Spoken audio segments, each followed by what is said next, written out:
Julie, if I didn't have COVID, I'd be sitting there with you, standing there with you. I'm so proud of what you've all done.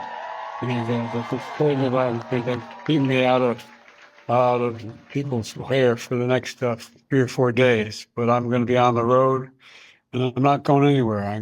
It's kept me away a little bit, but I want people to remember that what we have done has been incredible, and we get so much more we're going to get done. And so I want to say hello to Kamala. If she can hear me, I know she's going to be speaking shortly. And I want to say to the team, embrace her. She's the best. I want to thank everybody who's separate. I know yesterday's news was surprising, and it's hard for you to hear, but it was the right thing to do. I know it's hard because you poured your heart and soul into me. Say, help us win this thing. Help me get this nomination. Help me win the nomination, and then go on to win the presidency. But you're an amazing team. But we've got a great. I think we made the right decision. I know how hard you've worked, how many sacrifices you made, and so many of you uprooted your lives for me, and the kind of commitments few people make for anything these days, but you made it. And I've been honored and humbled. I mean, this is from the bottom of my heart. My word is a Biden, for all you've done for me and my family. And we built the best campaign in organization in history. I've been doing this. I always kid and say, I know I'm only 40, but I've been around a long time. I don't know of a better campaign organization, grassroots campaign. We have over 230 offices opened. We have over 2,000 paid staff, and we have literally several thousand volunteers on a regular basis, thousands of them.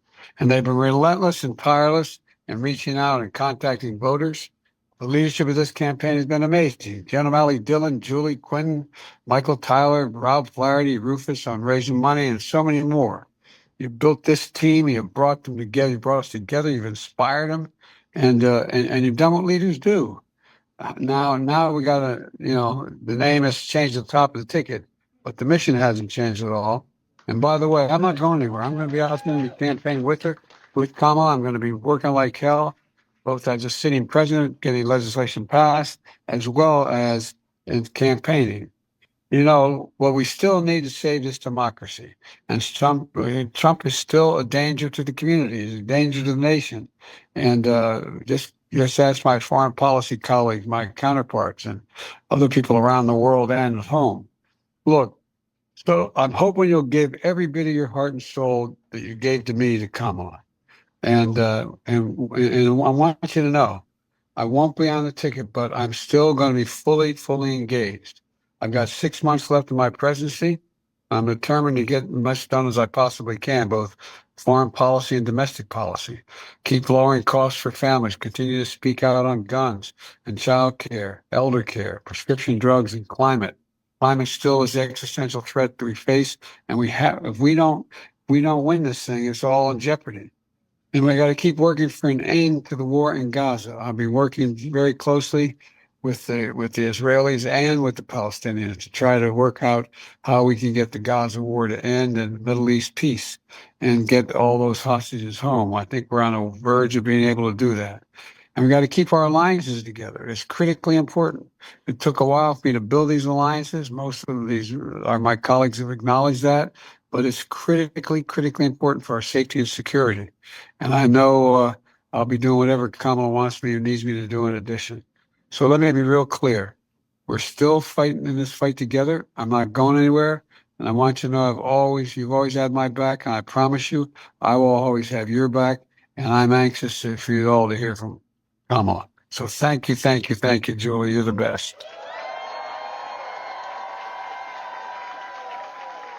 Well, thank you so much, Mr. President. Thank you. I'm sticking around. I'm going to listen.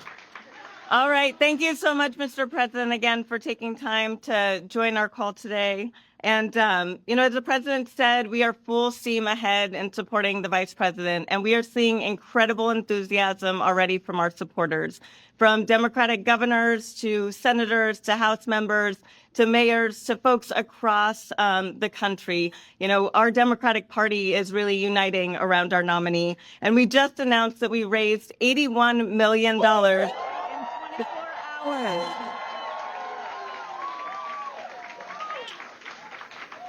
So now I'm incredibly honored to bring up the second gentleman to be able to mark a historic day with us today. With that, I'd like to introduce second gentleman Doug Emhoff.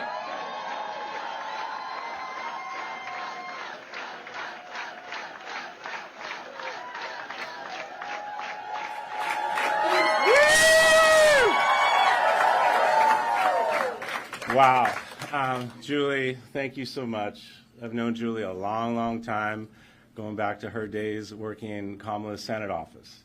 And we put a lot of time together out on the road on the last campaign, and I can't think of anyone better to be leading this campaign. So thank you so much. You're the best.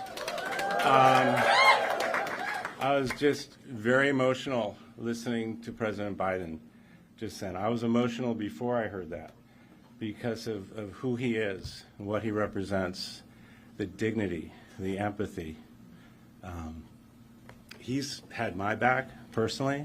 Some of my toughest moments as second gentleman, one, leaving the career that I loved, it was always the president who came up to me and said, look, I know, kid, you're a great lawyer. I know this must have been tough. But what better way to leave that than to support your wife, who you love so much, and your country that you love so much. And it's hard to believe it was about 4 years ago, the first time I came to Wilmington, is when she got the call from President, then candidate Biden, to be on the ticket. And we came here the next day. We went to their home, and he said with Dr. Biden, welcome to the family. You're now Biden's. And they made us cookies. And they called our kids. And they called my parents. This was day one 4 years ago. And now look where we are now. To have been able to serve as second gentleman with him as our president, Dr. Biden as our first lady. Unbelievable. And now I get to support my wife, Kamala Harris, running for president of the United States.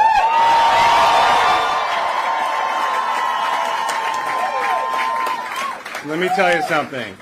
We are going to win this election. We're on the right side of every single issue, and we have this team right here and thousands of others all around the country. How do I know? Because I've been traveling all around the country, and I've met them. We have an amazing team. You have done an amazing job, and you're going to continue to do that so we can elect Kamala Harris as the next president of the United States of America. So let's hear it for Kamala Harris. Thank you.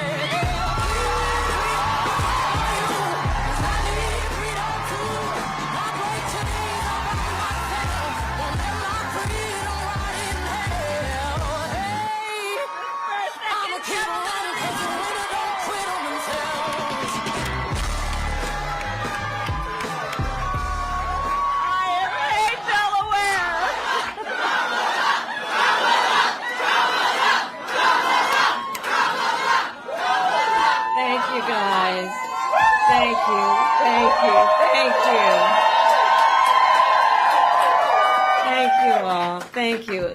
Can we just give it up again for my husband?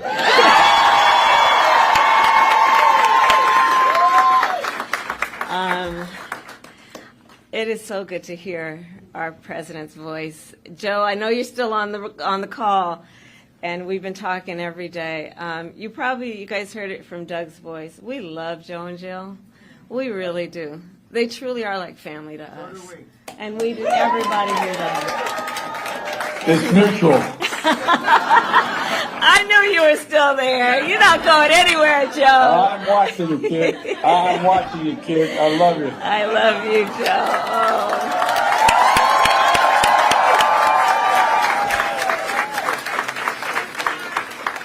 So, Joe, I'm going to recognize some of the electeds who are here, and then I'm going to get back to you. Hold on a second.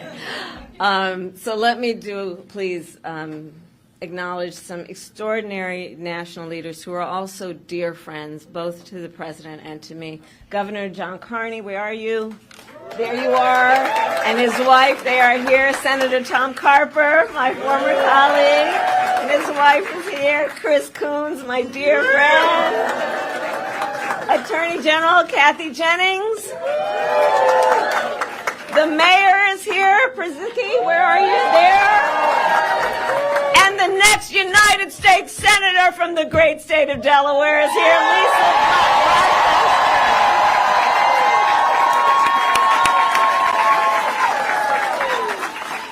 And I know everyone here has seen these elected leaders in this very campaign office on a regular basis. And I know Joe is so thankful to them for their lifelong friendship, but I want to thank them also because you guys have really been carrying some heavy water from the first days of our campaign. So thank you all. This truly is a Delaware family. Thank you. I want to thank Jen O'Malley Dillon. Where is she, Jen? I'm going to talk about her in a minute. Julie Chavez Rodriguez.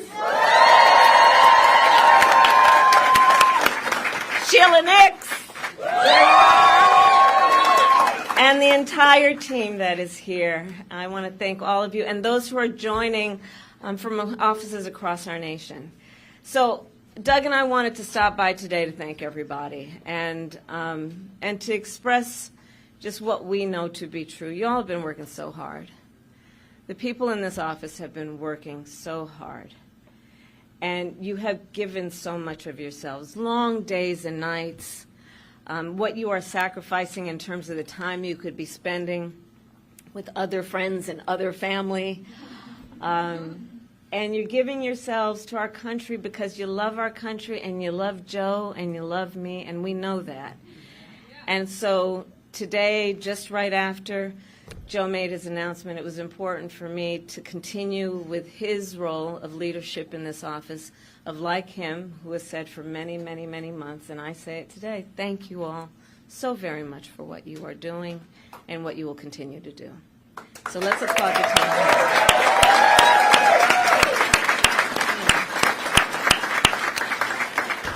And I know it's been a roller coaster, and we're all filled with so many mixed emotions about this. I just have to say, I love Joe Biden.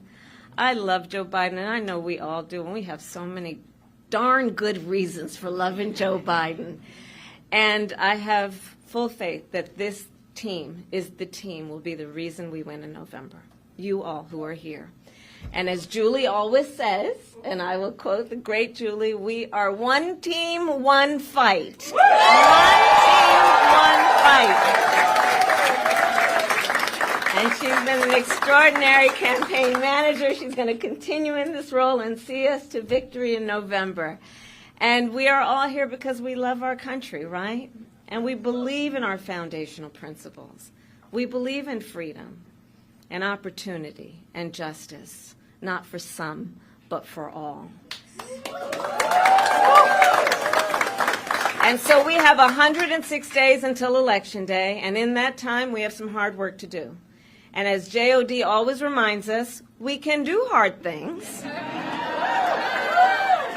JOD has been such an incredible leader of this team, and that is why I have just asked her to run my campaign, and she has accepted.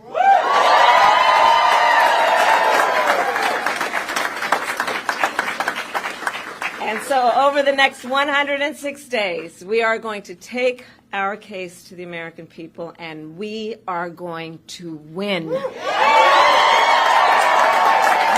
going to win. And so now I'm getting back to you, Joe. I will tell you all, it has been one of the greatest honors of my life, truly, to serve as Vice President to our President, Joe Biden.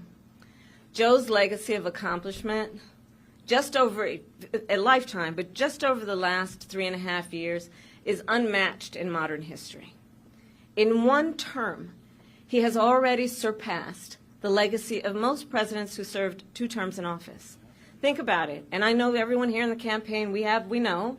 But if we don't know, we got a problem. But I'm going to repeat some for those who might be guests at the moment. Joe got the COVID-19 pandemic under control. Remember those days? He has created more than 15 million new jobs. He brought together Republicans and Democrats and passed historic legislation. And I'm going to tell you, I'm a firsthand witness to all this work. I would sit with Joe in the Oval Office while he would bring members of both sides of the aisle and talk and listen and help them see what they may have in common and how we can actually work towards solutions. And because of their confidence in Joe, these accomplishments occurred.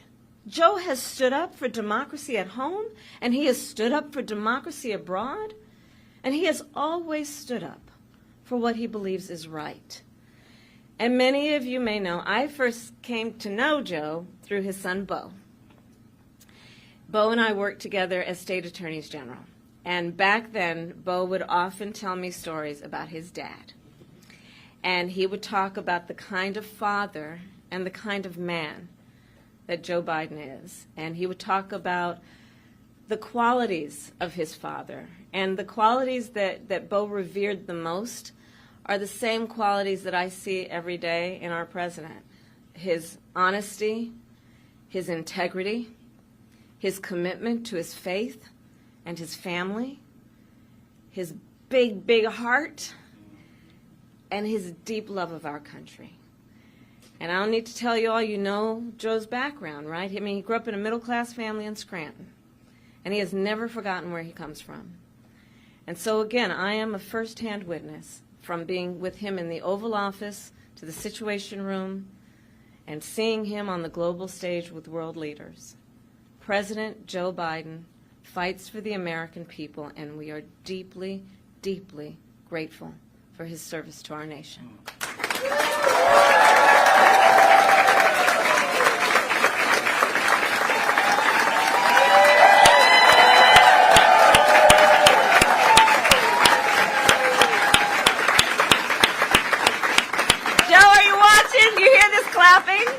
Can you see it?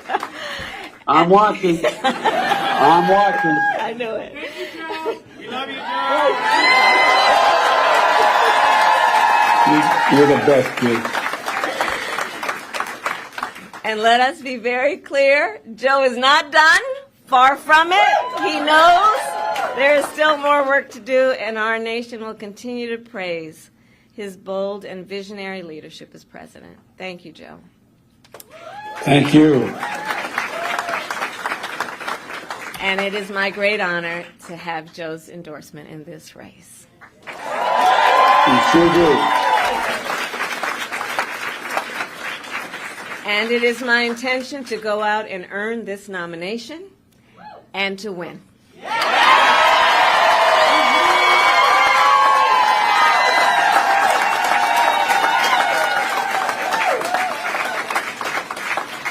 So in the days and weeks ahead, I, together with you, will do everything in my power to unite our Democratic Party, to unite our nation, and to win this election.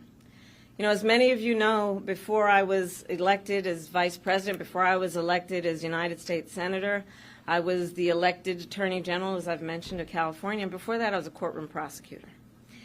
In those roles, I took on perpetrators of all kinds.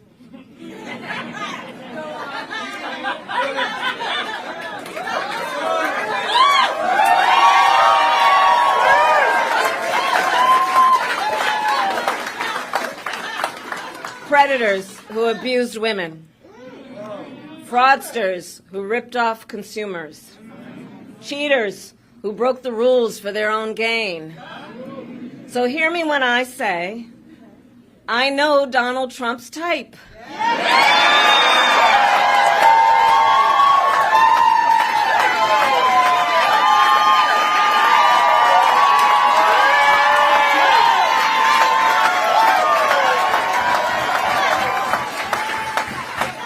And in this campaign, I will proudly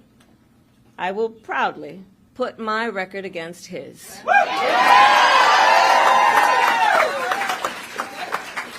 As a young prosecutor, when I was in the Alameda County District Attorney's Office in California, I specialized in cases involving sexual abuse. Donald Trump was found liable by a jury for committing sexual abuse. As Attorney General of California, I took on one of our country's largest for-profit colleges and put it out of business. Donald Trump ran a for-profit college, Trump University, that was forced to pay $25 million to the students it scammed. As district attorney, to go after polluters, I created one of the first environmental justice units in our nation. Donald Trump stood in Mar-a-Lago and told big oil lobbyists he would do their bidding for a $1 billion campaign contribution. During the foreclosure crisis, I took on the big Wall Street banks and won $20 billion for California families,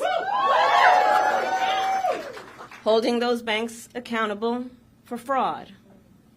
Donald Trump was just found guilty of 34 counts of fraud. But make no mistake, all of that being said, this campaign is not just about us versus Donald Trump. There is more to this campaign than that. Our campaign has always been about two different versions of what we see as the future of our country, two different visions for the future of our country. One focused on the future, the other focused on the past. Donald Trump wants to take our country backward to a time before many of our fellow Americans had full freedoms and rights. But we believe in a brighter future that makes room for all Americans. We believe in a future where every person has the opportunity not just to get by, but to get ahead. We believe in a future where no child has to grow up in poverty, where every person can buy a home, start a family, and build wealth, and where every person has access to paid family leave and affordable child care. That's the future we see. Together we fight to build a nation where every person has affordable health care, where every worker is paid fairly, and where every senior can retire with dignity. All of this is to say, building up the middle class will be a defining goal of my presidency.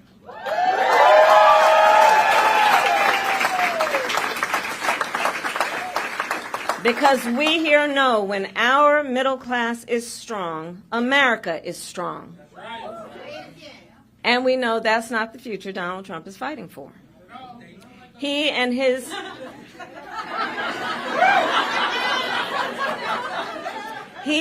extreme Project 2025 will weaken the middle class and bring us backward. Please do note that. Back to the failed trickle-down policies that gave huge tax breaks to billionaires and big corporations and made working families pay the cost. Back to policies that put Social Security and Medicare on the chopping block. Back to policies that treat health care as only a privilege for the wealthy instead of what we all know it should be, which is a right for every American. America has tried these economic policies before. They do not lead to prosperity. They lead to inequity and economic injustice. And we are not going back. We are not going back.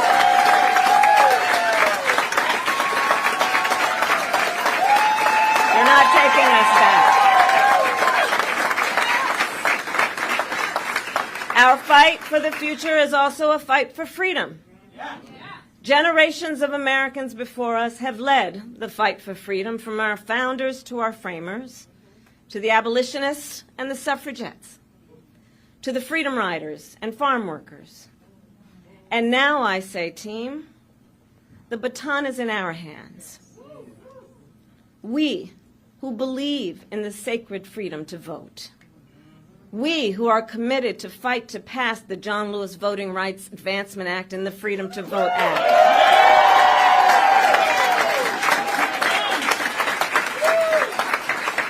We who believe in the freedom to live safe from gun violence, and that's why we will work to pass universal background checks, red flag laws, and an assault weapons ban.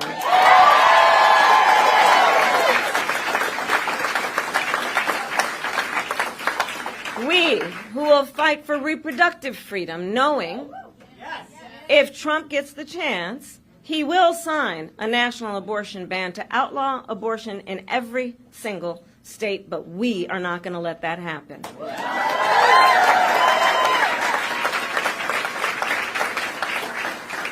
It is this team here that is going to help in this November to elect a majority of members of the United States Congress who agree the government should not be telling a woman what to do with her body.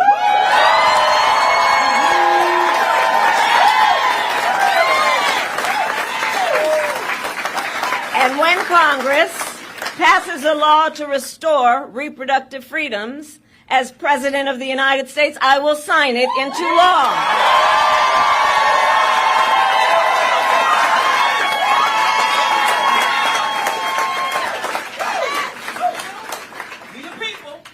Indeed, we the people. So ultimately, to all the friends here, I say, in this election, we know we each face a question: what kind of country do we want to live in? A country of freedom, compassion, and rule of law? Yes! Or a country of chaos, fear, and hate? No. You all are here because you as leaders know we each, including our neighbors and our friends and our family, we each as Americans have the power to answer that question. That's the beauty of it, the power of the people. We each have the ability to answer that question. So in the next 106 days, we have work to do. We have doors to knock on. We have people to talk to. We have phone calls to make. And we have an election to win. So are you ready to get to work? Do we believe in freedom? Do we believe in opportunity? Do we believe in the promise of America? And are we willing to fight for it? And when we fight, we win. God bless you all, and God bless the United States of America and Joe Biden.